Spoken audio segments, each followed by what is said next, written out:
সকলকে স্বাগত জানাই।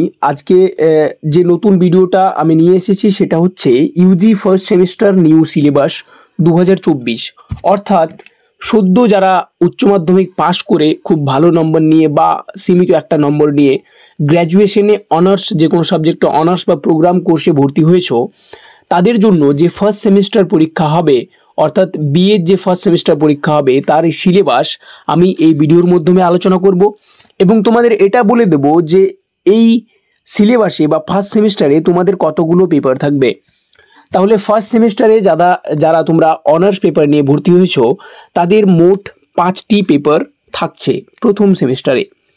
5টি পেপার কী কী থাকছে সেই বিষয়ে আলোচনা করবই, সাথে এও বলে দিচ্ছি যারা হিস্ট্রি সাবজেক্ট নিয়ে পড়ছো, অর্থাৎ হিস্ট্রিতে অনার্স করছো, গ্র্যাজুয়েশন 3 বা 4 বছরের হচ্ছে, 3 বছরের যাদের সিম্পল গ্র্যাজুয়েশন এবং যারা অনার্স গ্র্যাজুয়েশন করবে তাদের জন্য 4 বছর। তো যারা 4 বছর নিয়ে গ্র্যাজুয়েশন করছো তাদের যদি হিস্ট্রি নিয়ে কেউ পড়ছো, সেক্ষেত্রে হিস্ট্রির সিলেবাস এই ভিডিওর শেষে তোমরা দেখতে পাবে। তো ভিডিওটা শেষ অবধি দেখো এবং সিলেবাসটা পুরোটা কভার করার চেষ্টা করো। আর ভিডিওটা যদি ভালো লাগে তো চ্যানেলটাকে সাবস্ক্রাইব করে দেবো। ধন্যবাদ। তো এই যে 5টি পেপার তোমাদের রয়েছে, কি কি রয়েছে আমরা একটু দেখে নেব। এই 5টি পেপারের মধ্যে তোমাদের রয়েছে প্রথমে যে মেজর পেপার 1, অর্থাৎ তোমাদের যাদের হিস্ট্রি সাবজেক্টটি রয়েছে মেজর সাবজেক্টে, তাদের কিন্তু এখানে শুধু হিস্ট্রি থাকবে এবং তার জন্য আলাদা সিলেবাস থাকবে। আর এই মেজর পেপারটাকে হিস্ট্রিতে বা অনার্সে কি বলছে, CC1 মাথায় থাকবে। মেজর পেপারটাকে বলছে CC1। এরপরে 2 নম্বর যে পেপারটা তোমাদের রয়েছে সেটা হচ্ছে মাইনর 1, অর্থাৎ এর আগে তোমাদের দাদা দিদিরা যাদের জেনারেল সাবজেক্ট ছিল, অর্থাৎ জেনারেল ইলেকটিভ বলে একটা সাবজেক্ট ছিল, সেই সাবজেক্টটার নামটা পরিবর্তন করা হয়েছে। সাবজেক্টটা তোমরা যে কেউ চুজ করতে পারো বা কলেজ থেকে তোমাদের চুজ করে দিতে পারে। সেক্ষেত্রে মাইনর 1 বা GR1 একই ব্যাপার, অর্থাৎ জেনারেল মাইনরে যে কোনো সাবজেক্ট তোমাদের একটা সাথে নিতে হবে। যদি তোমরা মেজরে হিস্ট্রি নাও, অর্থাৎ হিস্ট্রি অনার্স করো, সেক্ষেত্রে মাইনরে তোমাদের যে কোনো একটা অন্য পেপার নিতে হবে। এরপরে 3 নম্বর পেপার তোমাদের কি থাকছে, MDC, অর্থাৎ মাল্টি ডিসিপ্লিনারি কোর্স।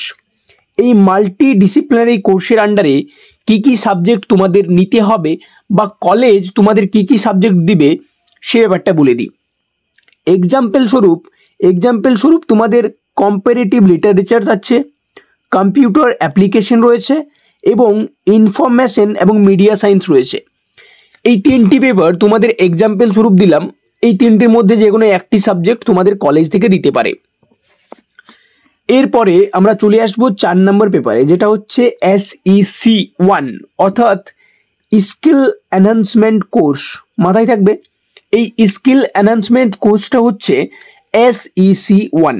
এটা কিন্তু তোমাদের আগের দাদা দিদিদেরও ছিল।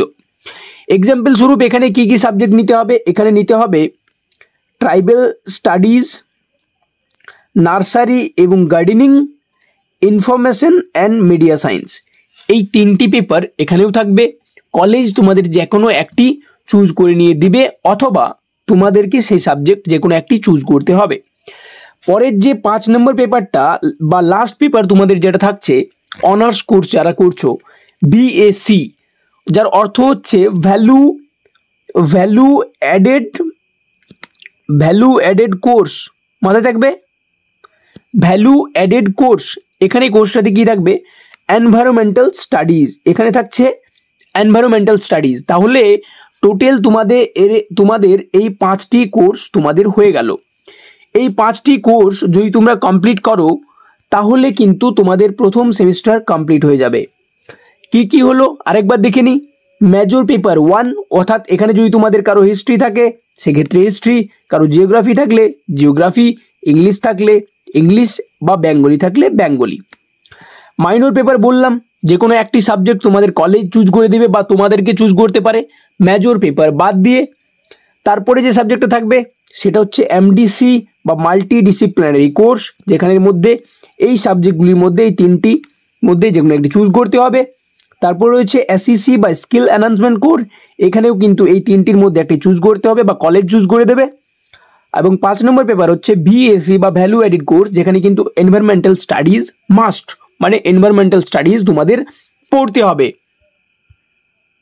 এরপরে যেখানে আমরা চলে আসবো সেটা হচ্ছে হিস্ট্রি সিলেবাস, অর্থাৎ হিস্ট্রি যাদের মেজর পেপার রয়েছে সিলেবাস প্রথম সেমিস্টারের, যেটা 2024-এর নতুন সিলেবাস, সেই মেজর 1-এর সিলেবাস এই ভিডিওর মাধ্যমে আলোচনা করবো। আমি বলেছিলাম প্রথমে যে যারা হিস্ট্রিতে রয়েছো তারা এই সিলেবাসটা দেখে নাও, এবং এর পিডিএফ আমি খুব সুন্দরভাবে সাজিয়ে, ইংরেজিতে ছিল, ইংরেজিটাতে আমি বাংলাতে করলাম যাতে তোমাদের সকলের পড়তে সুবিধা হয়, এবং সেই সুবিধা মতো আমি তৈরি করেছি।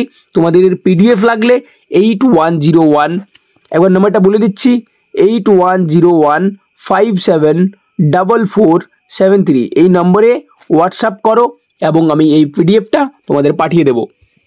তো তোমরা দেখো তোমাদের সিলেবাসের মধ্যে কি রয়েছে, 600 খ্রিস্টপূর্বাব্দ পর্যন্ত ভারত এবং ইতিহাসের ধারণা, একদম ইজি সিলেবাস। ইতিহাসের ধারণা থেকে শুরু, অর্থাৎ প্যালিওলিথিক এজ বা প্রস্তর যুগ থেকে শুরু করছে, সিন্ধু সভ্যতা থাকবে, বৈদিক সভ্যতা থাকবে, পরবর্তী বৈদিক সভ্যতা থাকবে, এবং ষোড়শ মহাজন পদ বা মৌর্য যুগটা নিয়ে তোমাদের এই সিলেবাস থাকবে। সিলেবাসটা চলো আলোচনা করি। টোটাল ইউনিট রয়েছে 5 থেকে 6টা, খুব ছোট্ট সিলেবাস, একবার দেখলেই পুরো মুখস্থ হয়ে যাবে। চলো দেখো। তো প্রথম ইউনিটে দেখো তোমাদের কি রয়েছে। প্রথম ইউনিটে রয়েছে ভারতবর্ষের ধারণা। ভারতবর্ষের ধারণার মধ্যে কি রয়েছে একবার তোমরা দেখে নাও। প্রথমে রয়েছে ভারতবর্ষের বোঝাপড়া, যেটা 1-এ। 2-এ রয়েছে ভারতবর্ষের গৌরব, বেদ, বেদাঙ্ক, উপনিষদ, মহাকাব্য, জৈন, বৈদ্য সাহিত্য, স্মৃতিপুরাণ, অর্থাৎ এখানে তোমাদের রয়েছে উপাদানগুলা, অর্থাৎ ইতিহাসের যেসব উপাদান সেই উপাদানগুলো তোমাদের এখানে রয়েছে, মাথায় থাকবে এই উপাদানগুলো এখানে করতে হবে।